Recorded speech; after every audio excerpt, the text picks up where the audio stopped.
In Afghanistan, there's a group called the Taliban. They're very well known, and not everyone is happy about what they do.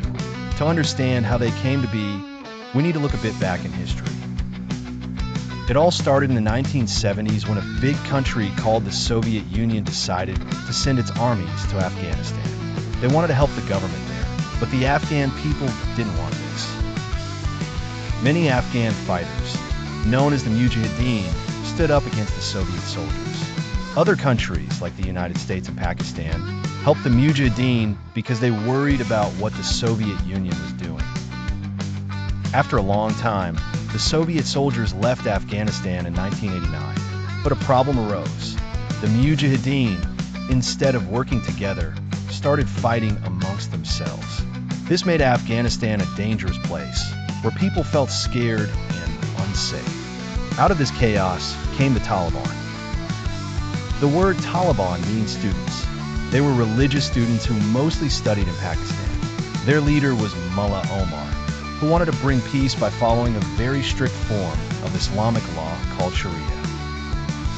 In 1994, the Taliban began taking over parts of Afghanistan, starting from a place called Kandahar. By 1996, they had taken Kabul, the capital, and were in charge. They promised peace, but ruled in a very strict manner.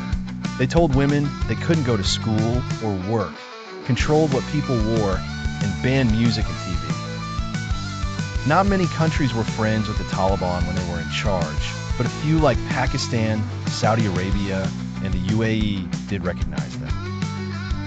In 2001, something happened. There was a big attack in America, and the people behind it were hiding in Afghanistan with the Taliban's permission. The US decided to stop this and, with the help of Afghan fighters who didn't like the Taliban, took them out of power.